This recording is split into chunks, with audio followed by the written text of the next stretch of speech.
this is, the amount of punches being thrown, the crispness. You know, he's a man that suffered a lot of injuries, 2 fractures in his hands, an operation on the left elbow, 2 disc problems in his back. You know, there are a lot of aches and pains for Mikkel Kessler, but he's showing himself to be sharp. And when he was off, he had a lot of time to do some soul searching. As a matter of fact, Al, his family wanted him to quit, his mother and his sister, but he had another idea. He said, I will decide. I love my mother and my sister, but I'll decide when I quit. Went to Thailand with a friend and said I needed to clear my head from boxing and come back with focus. He's done that, obviously. Boadla's trying desperately to land those overhand rights again. The jab is gone from Boadla, and it stopped about 2.5 rounds ago.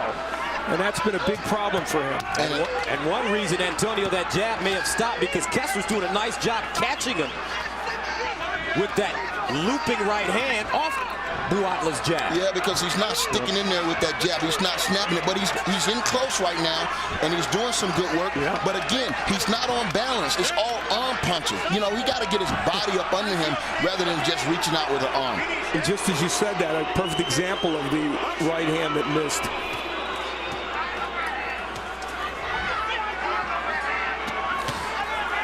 Just a point, although this is such a lopsided decision, round 3 would be a 10-7 round for Kessler because the extra point was taken away for spitting the mouthpiece out. So that Boadla's in a huge hole right now. If I had anything that I would like to see Kessler work more on, that would be the body work right now. You know, he has a wounded duck in front of him, and get that body in there in order to weaken this guy. So when you do go back up top, he won't have it. 43 seconds remaining in the 5th round. Kessler very active. Punches and bunches. Oh, ripping with the uppercut. Followed by the left hook. Boadla breathing out of his mouth. Getting wilder and wilder as the round goes on. And Kessler goes back to that stiff jab. Right hand. Backs up Boadla. Kessler drops him again. Beautiful work. Yeah, that looked like a knockdown.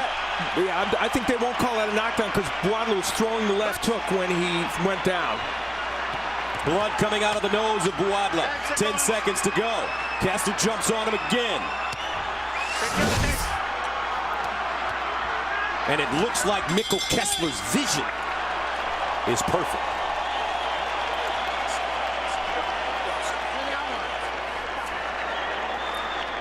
Listen, you want to relax a little on this one? I want you to move around on circles.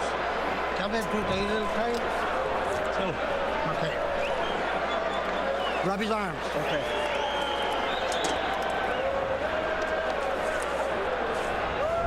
Listen to me.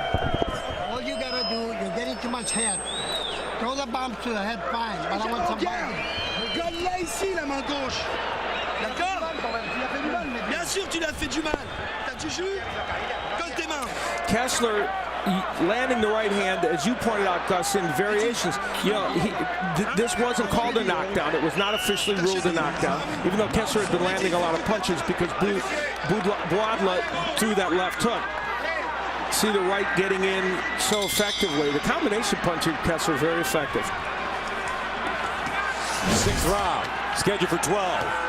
In the super middleweight division, it's the return of Mikkel Kessler, who has been gone for 14 months because of an eye injury.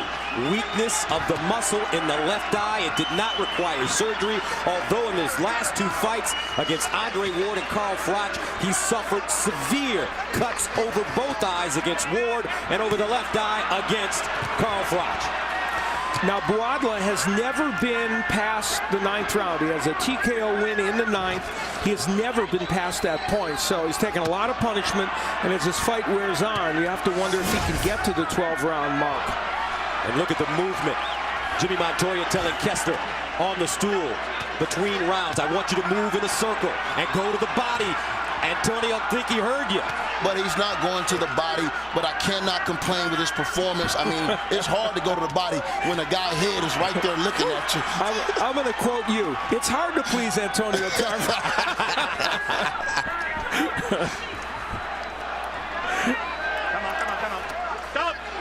Stop. Let no one question Boadla's toughness. He has taken some monstrous punches from a good 168-pound puncher. And, of course, Boadla's normally a middleweight, so... There's a left hook to the body. And we talked to Kessler on a conference call.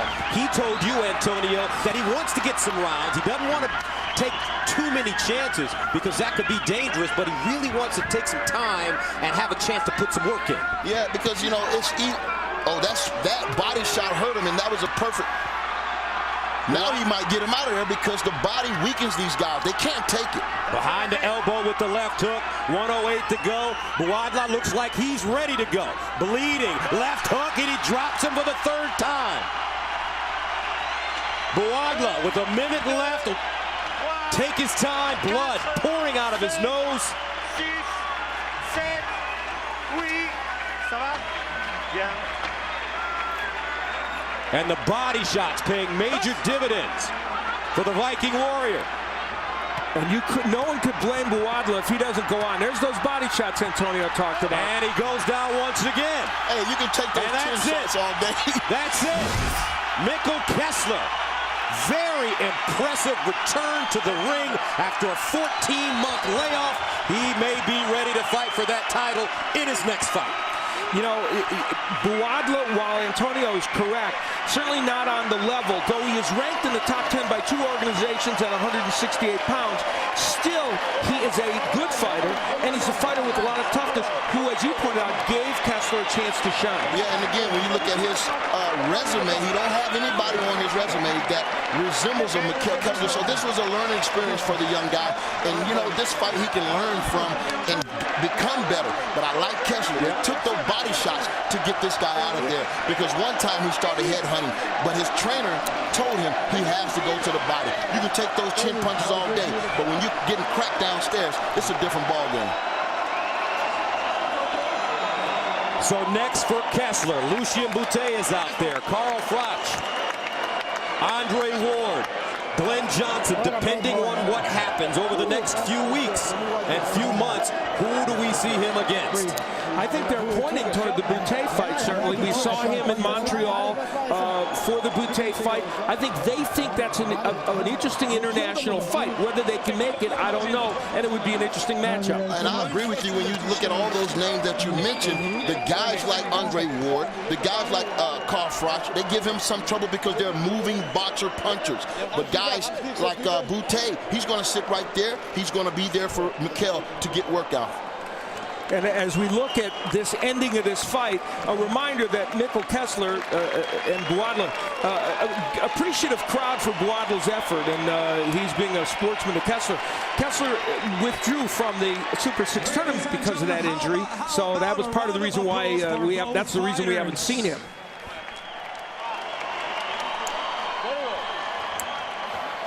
Mikkel Kessler, and on a scale of 1 to 10, as you take a look at his sister, Lenina, mom in attendance as well, and Patricia.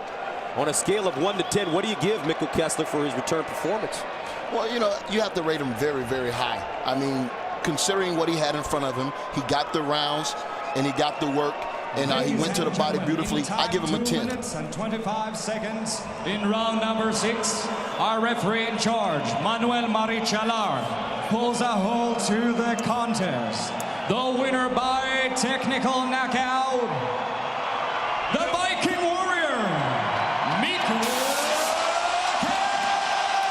Kessler. So Mikkel Kessler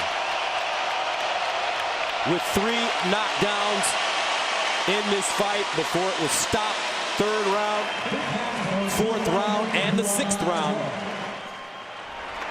He finally went downstairs to the body and stopped a very tough, determined Mehdi Buadla. The Viking Warrior returns to the ring after the 14-month layoff. Impressive performance tonight in his hometown. He's out of the Super 6, but still a big factor at 168. And we'll have a post-fight report from Copenhagen coming up, followed by live coverage of our Super 6 semifinal between Carl Froch and Glenn Johnson. 33-year-old Englishman Carl Froch made his American TV debut on ShowBox 3 years ago, and since then, nobody in boxing has faced tougher opposition. Glenn Johnson is a former champion who in 2004 beat our Antonio Tarver, KO'd Roy Jones Jr. and won honors as Fighter of the Year. Johnson remains both dangerous and determined, and the Super Six has given him one last chance to rejoin boxing's elite. Now here's Steve Farhood with post-fight reaction from Copenhagen. First fight in 14 months, no cuts, a good win, everything was perfect. The most important question, how was your eye? My eyes are perfect. No problems at all? No problem at all. And training up to this fight has gone perfectly, so I can't complain. Now you hit Buadla with a lot of right hands. You want to show the effect? Oh yeah, I hit him a lot. Is there nothing wrong with your hand, your fingers? Fingers, no, it feels okay right now, but after a while, it probably not tomorrow. All right, you're back now at 168 pounds. You're a player again in the hot division. What about your future? We've heard about WBO champion Stieglitz. We've heard about Lucien Boutet. What would you like to do next? Of course, I would like to fight a champ if I get the possibility. I'm ready for it. Come back after 14 months, and I'm ready for Stieglitz, Lucien Boutet, win of Super 6. As long as it's a world title fight. If it's possible for me, then I will be ready. Mikkel, how difficult has it been for you to have to pull out of the tournament and now watch as it continues into the semifinals? Oh yeah, it's of course a dream come broken for me, but still I follow the other guys and they're doing a real good job in the ring, and I'm looking forward to see Froch against Johnson. And tonight on Showtime we'll see Froch Johnson. What do you think, and how do you pick that fight? I think Froch's gonna win. He's a hard fighter. I had a hard fight against him. Johnson is an awkward fighter, so he's going to get him hard work. I don't think we're going to see a really spectacular fight, but a very, very hard fight. But I think Froch's going to be the winner. Okay, and just to confirm, your eye is good, and this hand, my eyes, no problem? No problem. Okay, Mikkel, thank you very much, and good luck in the future. Thank you very much. Back to Gus. And thank you very much, Steve. So an impressive performance by Mikkel Kessler, and a healthy Mikkel Kessler. Now, the 168-pound super middleweight division could be the best division.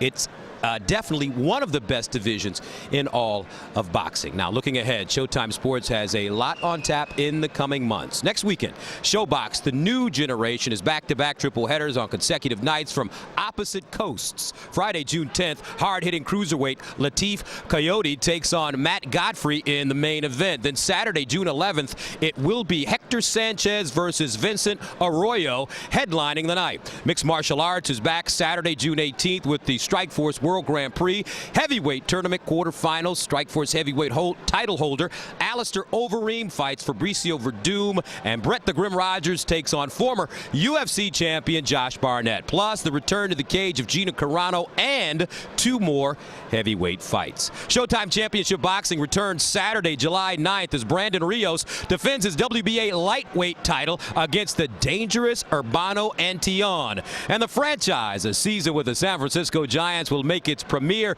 Wednesday, July 13th at 10 p.m. It's a collaboration between Showtime and Major League Baseball.